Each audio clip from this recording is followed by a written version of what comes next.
دوسرا مرحلہ ہے فہم قرآن، قرآن کو سمجھنا، تیسرا مرحلہ ہے قرآن پہ عمل جو ہے، پہلا مرحلہ تلاوت، دوسرا مرحلہ سمجھنا، تیسرا مرحلہ عمل کرنا۔ یہ تینوں مرحلے طے ہوئے تو تمسک ہوگا۔ سرکار نے یہ تینوں چیزیں مانگی، صرف تلاوت پر بھی اکتفا نہیں کرنا، نہیں توجہ فرمائیے۔ سمجھنا ہے، صرف سمجھنے پر بھی نہیں کرنا۔ قرآن کو سمجھ لو، آپ تفسیر پڑھ لی اور پڑھ کے بس نہ، اس پہ عمل کرنا۔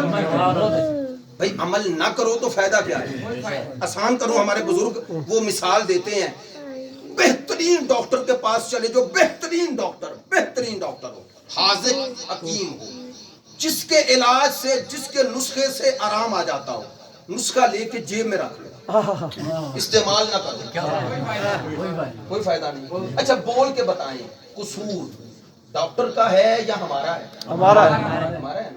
اللہ نے قرآن جیسی کتاب بھیجی، اس کا اس سے بڑا ہے گمراہی سے بچنے کا؟ نہیں ہے نا، تو پھر گمراہ کیوں؟ عمل نہیں، بس پتا چلا نسخہ ہے، عمل نہیں کرنا۔ نہیں توجہ فرمائیں، نسخہ ہے ہمارے پاس، عمل نہیں ہو رہا، توجہ ہے، عمل نہیں ہو رہا۔ قرآن کے تین مرحلے ہیں، پہلا تلاوت، دوسرا فہم، تیسرا عمل۔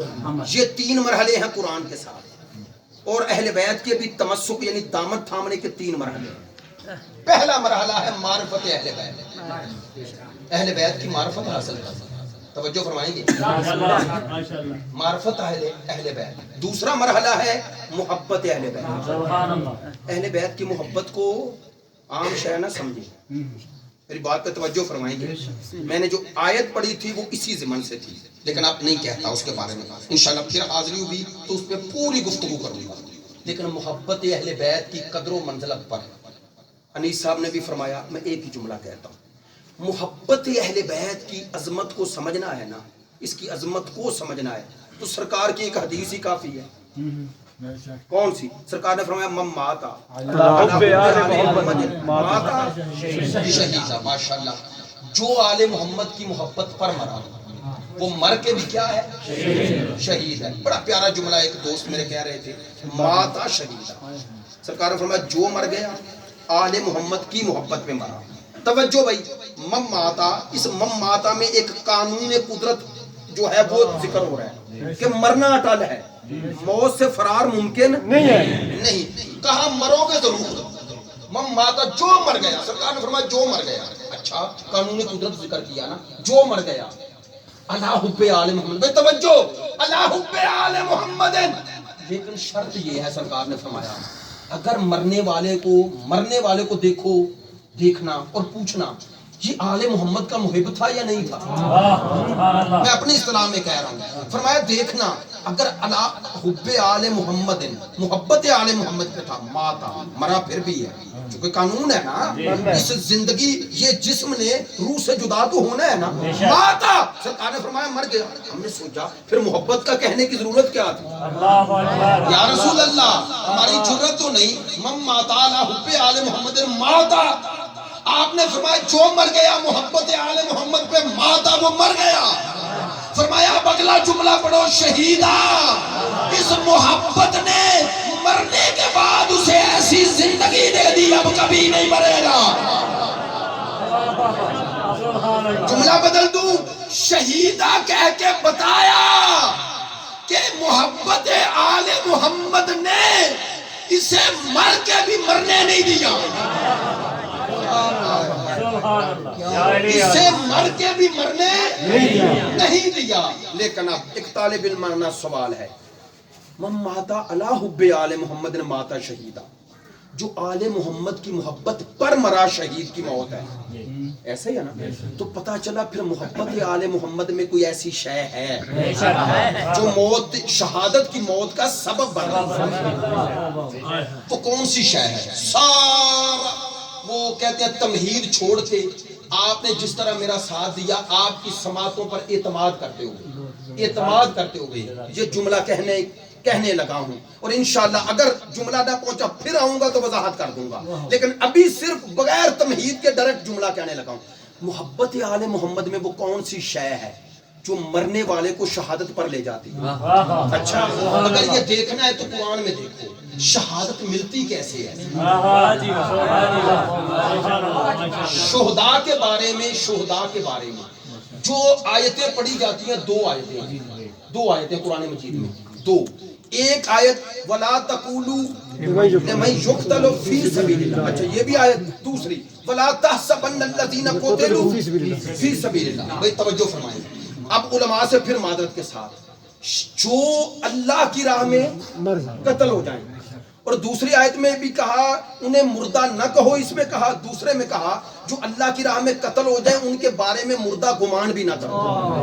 بول کے بتائیں ان آیتوں میں یہ بتایا نہیں جا رہا, توجہ, ان آیتوں میں دونوں میں یہ نہیں بتایا جا رہا کہ جو قتل ہو جائے وہ شہید ہے, نہ ہر مقتول شہید نہیں. شاکر بھائی ہر مقتول شہید نہیں, وہ مقتول شہید ہے جو سبیل اللہ میں ہو. کاش میری بات پہنچ جائے, پڑھے لکھے دوست ہیں, کاش میری بات پہنچ جائے. پتہ چلا ہر مقتول شہید نہیں, وہ مقتول شہید ہے جو فی سبیل اللہ ہو. بس پتہ چلا علماء کی اصطلاح میں کہ اصل سبب شہادت قتل ہونا نہیں, ورنہ ہر مقتول شہید ہوتا. اصل سبب شہادت قتل ہونا نہیں, ورنہ ہر مقتول شہید ہوتا. اصل سبب شہادت ہے سبیل اللہ, اصل سبب شہادت ہے سبیل اللہ. کیا معنی؟ یعنی شہادت تب ملے گی جب پہلے سبیل اللہ میں ہو. سبیل اللہ کا معنی اللہ کی راہ میں. چلو یار اب آیت پڑھ رہا ہوں, سورہ فرقان آیہ نمبر 57. خدا فرما رہا ہے کل, میرا حبیب نے کہو, ما اسالکم, میں تم سے کوئی سوال نہیں کرتا, الیہ, اس تبلیغ دین پر, من اجر, کسی اجرت کا سوال نہیں کرتا, الا, مگر سوال کرتا ہوں. میں اللہ کے بعد ترجمہ یوں کیا کرتا ہوں ذمہ داری سے, یہ جو اللہ سے پہلے سوال نہیں کرتے وہ مصطفیٰ ہے, اور یہ جو اللہ کے بعد سوال کر رہی ہے ذات وہ مصطفیٰ نہیں, وہ خدا ہے. وہ مصطفیٰ نہیں ہے, وہ خدا ہے. کیونکہ اللہ نے مصطفیٰ کی بے نیازی کا اعلان اللہ سے پہلے کر دیا. اب کیا کروں, ساری باتیں اسلام آباد والی کر رہا ہوں, ساری ذہنی وہ بن گیا ہے. وہ جو اللہ سے پہلے سوال نہیں کر رہی ذات وہ مصطفیٰ ہے. اور یہ خدا نے کہا میرا حبیب تو کہہ, میں سوال نہیں کرتا. جب پہلے کہہ دیا تو کہہ میں سوال نہیں کرتا, تو اللہ کے بعد کیسے کہہ سکتا ہے کہ کہہ میں سوال کرتا ہوں. بس بھائی اللہ کہہ کے بتایا کہ مصطفیٰ تم سے کچھ مانگتا ہی نہیں. مصطفیٰ نہیں مانگ رہے, اللہ مانگ رہے, وہ نہیں مانگ رہے. اللہ کے بعد پھر مانگ کون رہا ہے؟ خدا مانگ رہا ہے. ماشاءاللہ خدا مانگ رہا ہے. کیا مانگ رہا ہے؟ قل ما اسالکم علیہ من اجر الا من شاء ان یتخذ الی ربہ سبیلا. ترجمہ علماء سے پوچھ لیجئے گا, جو تم میں اپنے رب تک پہنچنا چاہے وہ سبیل کا دامن تھام لے. میں نے آیت کو آیت سے ملانا ہے. میں نے پہلے کہا, اب میں نے مشکل بات کر لی تو اب اس سے پیچھے نہیں ہٹ سکتا. جو فرمائیں گے جتنے لوگوں نے سمجھ لی مجھے خوشی ہوگی. اس آیت میں سورہ فرقان میں یہ سمجھایا کہ رسالت کا اجر جو بھی بنے حقیقت میں وہ سبیل اللہ ہے. جن کو رسالت کے اجر کے طور پہ مانگا گیا, چونکہ آیت کہہ رہی ہے میرا حبیب نے کہو میں تم سے اجر رسالت کچھ نہیں مانگتا, مگر جو رب تک پہنچنا چاہے وہ سبیل کا دامن تھام لے. سورہ فرقان میں کہا سبیل کا دامن تھام لے. یا اللہ وہ سبیل جس کا دامن تھامنا ہے, جو اجر رسالت بھی بن رہے ہیں وہ کون ہے؟ کہا سورہ شورا پڑھ, قل لا اسالکم الیہ اجرا الا المودۃ فی القربى. کہا جنہوں نے سبیل اللہ کو مجسم دیکھنا ہو تو قریبیوں کو دیکھو, اور جس نے سمجھنا ہو کہ قریبیوں کی مودت مانگی کیوں ہے وہ سبیل اللہ کو دیکھ لے. لو دونوں آیتیں آپ کے ذہن میں آ گئی، سامنے آ گئی، اب دونوں آیتوں کو ملاؤ، ساتھ اس حدیث کو ملاؤ اور نتیجہ لو اور حقیقت محبت اہل بیت کو سمجھو۔ کیا ایک آیت میں کہا کہ اجر رسالت سبیل اللہ ہے، دوسری آیت میں کہا اجر رسالت یہ ہے کہ قربا سے مودت کرو، تو کیا دو چیزیں مانگی؟ نہ، مصطفیٰ نے ایک ہی شے مانگی، بس دو لفظ استعمال کیے اللہ نے، کہا جنہوں نے سبیل اللہ کو مجسم دیکھنا قریبیوں کو دیکھنا، جنہوں نے قربا کی مودت کی حقیقت کو سمجھنا ہے وہ سمجھے یہ سبیل اللہ ہے۔ اچھا، شہادت کے لیے شرط کیا تھی؟ سبیل اللہ میں ہونا، قتل ہونا شرط شہادت نہیں، سبیل اللہ میں ہونا شرط شہادت ہے۔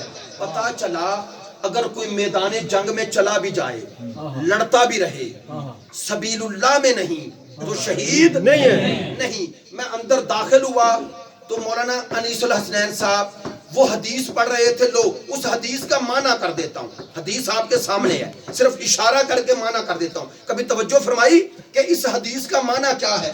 سرکار نے فرمایا جو دن کو روزے رکھے، رات کو نمازیں پڑھے، طواف کعبہ کرے، طواف کعبہ کرے گا تو احرام باندھا ہوا ہے نا، احرام کی حالت میں طواف کعبہ بھی کرے، صحیح کرتا ہوا، صحیح سمجھتے ہیں نا، صفا مروہ کے درمیان صحیح کرتا ہوا، سرکار نے فرمایا قتل ہو جائے۔ علماء موجود ہے، کتنی چیزیں جمع ہو گئی، روزہ بھی، قیام بھی، طواف بھی، احرام بھی، صحیح بھی، اور صحیح کے درمیان قتل ہونا، ساری چیزیں جمع ہو گئی نا۔ سرکار نے فرمایا یہ سب کچھ ہو اگر میری آل سے محبت نہیں تو صفا مروہ کے درمیان قتل ہو کر بھی جنت کی خوشبو نہیں پائے گا۔ آپ مل کے پوچھیں یا رسول اللہ یہ خوشبو کیوں نہیں پائے گا؟ فرمایا اس لیے کہ اس کے دل میں اگر میری آل کا بغض ہے تو یہ جنت کی خوشبو نہیں پا سکتا۔ یا رسول اللہ اس کے پاس نمازیں بھی، روزے بھی، حج بھی، احرام بھی، طواف بھی، صحیح بھی، قتل بھی ہو رہے ہیں، سب کچھ تو ہے